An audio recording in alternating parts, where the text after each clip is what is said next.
Notion, the untold story behind one of the world's fastest growing productivity apps. Today, millions of people use Notion to organize notes, manage projects, track goals, and even run entire businesses. But what many users don't know is that Notion nearly disappeared before it became one of Silicon Valley's biggest success stories. The company's story begins with founders Ivan Zhao and Simon Last. Their vision was ambitious: create a tool flexible enough to replace notes, documents, wikis, databases, and project management software all in one platform. At the time, most software companies focused on doing one thing well. Notion wanted to combine many tools into a single workspace. That idea sounded exciting, but building it proved incredibly difficult. One little-known fact is that Notion almost failed completely. In its early years, the company struggled to gain traction.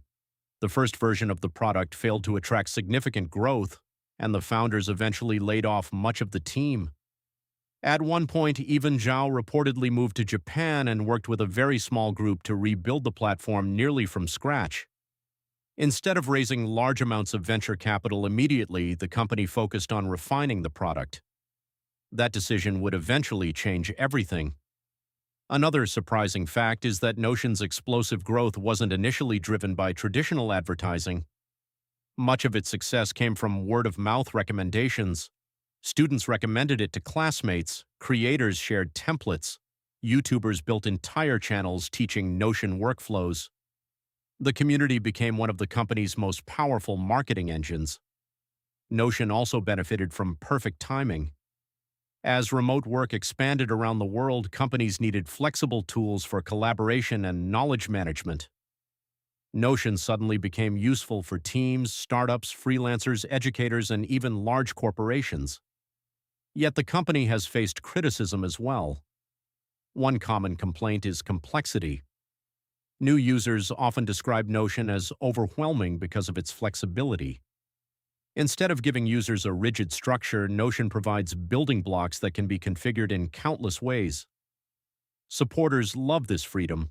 Critics say it creates a steep learning curve. Performance has also been a recurring criticism. As workspaces become larger and more complex, some users have reported slow loading times and concerns about speed compared with simpler note-taking apps. Another criticism involves offline functionality. For years, users argued that Notion depended too heavily on internet connectivity compared to traditional note-taking applications. The company has gradually improved these capabilities, but discussions continue among power users. Competition has intensified as well.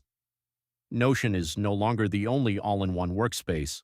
Competitors include Microsoft, OneNote, Evernote, ClickUp, Asana, Trello, Coda, Obsidian.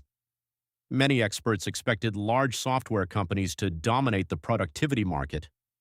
Instead, Notion carved out a unique position by blending documents, databases, collaboration tools, and knowledge management into a single platform. Perhaps the most surprising fact about Notion is that it wasn't an overnight success. The company spent years rebuilding, refining, and surviving near failure before becoming one of the most recognized productivity brands in the world. Today, Notion powers everything from personal journals and school assignments to startup operations and enterprise knowledge bases. What began as a struggling startup became a platform used by millions, and its story is a reminder that some of the biggest technology successes often come closest to failing before they finally break through.